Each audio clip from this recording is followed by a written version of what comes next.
Hello students, let us read the question. In the shown system, each of the block is at rest. The value of theta is. तो इस question के लिए जो main concept है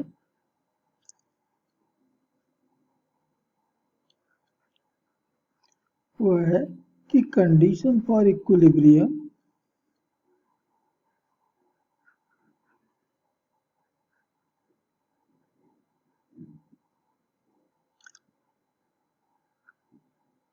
the net force on a body it must be equal to 0. और यहाँ हम जो सेकेंडरी कॉन्सेप्ट यूज करेंगे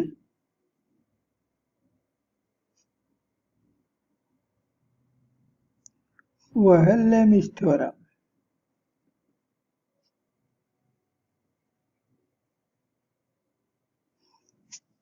तो इस थ्योरम के अकॉर्डिंगली कोई एक पॉइंट है P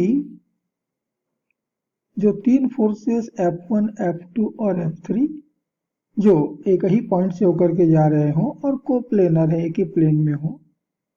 यदि पॉइंट P इन सारे फोर्सेस के अंडर इक्विलिब्रियम में है तो हर एक फोर्स अपने सामने वाले एंगल के साइन के प्रोपोर्शनल मिलता है. इसका मतलब होगा कि F1 अपॉन साइन थीटा 1 ये बराबर मिलेगा F2 upon sine theta 2 and it is equal to F3 upon sine theta 3. इसे हम कहते हैं लेमिस थ्योरम. तो यहां देखिए कि एक पॉइंट है, मान लेते हैं कि P, जहां पर कि तीन स्ट्रिंग आपस में आकर के ज्वाइन हो रहे हैं, कनेक्ट हो रहे हैं. ये सारे मासेस यदि रेस्ट में है तो पॉइंट भी रेस्ट में होगा, अर्थात इक्विलिब्रियम में होगा. तो इसके ऊपर तीन फोर्सेस लग रहे हैं. एक लग रहा है ये टेंशन T1, दूसरा लग रहा है ये टेंशन T2 और थर्ड है ये टेंशन T3. तो इधर भी लगेगा टेंशन T3, इधर फोर्स लगेगा 3G 3 किलोग्राम का वेट, इधर फोर्स अप्लाई होगा 4G 4 kg का वेट. अब इतने सारे फोर्सेस के अंडर ये पूरा सिस्टम इक्विलिब्रियम में है, पूरा system.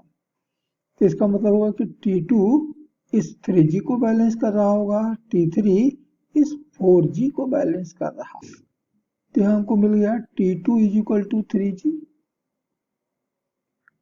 our equation 1, and T3 is equal to 4G. This is equation 2. अब हम पॉइंट P के लिए लेमिस थ्योरम यूज करते हैं तो हम देख रहे हैं कि ये जो एंगल मिलेगा इट इज 90 डिग्री. इस हॉरिजॉन्टल लाइन को हम आगे बढ़ाएं तो एंगल हो गया 90 माइनस थीटा. ये एंगल फिर से 90. तो T1 और T2 के बीच का टोटल एंगल हो गया 90 plus 90 minus theta means 180 minus theta.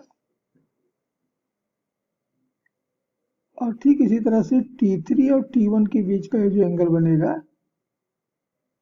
ये पूरे 180 में से 90 माइनस थीटा कम तो हो जाएगा 90 प्लस थीटा. तो हमें तीनों एंगल मालूम हो गए. अब यहां पर हम लेमिस थ्योरम यूज कर सकते. तो using Lami's theorem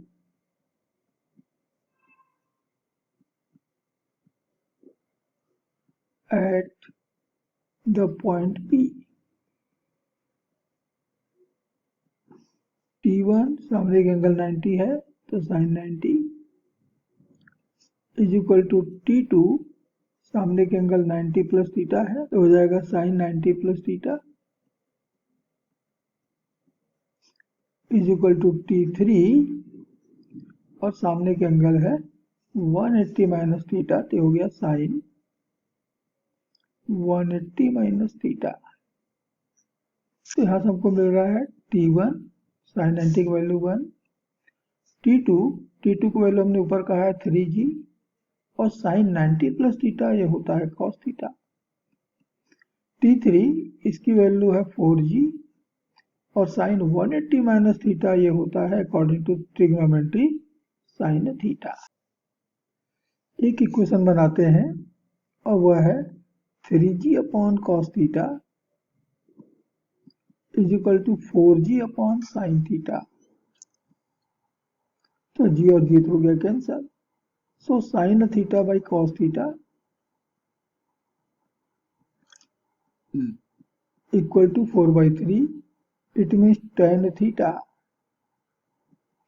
equal to 4/3 and therefore theta is equal to tan inverse 4/3 and this is answer for this question. और तब हम पा रहे हैं कि हमारा ऑप्शन 3 यहाँ पर करेक्ट होगा, tan inverse 4/3. So this is correct answer for this question. Hope you understood it well. Best of luck.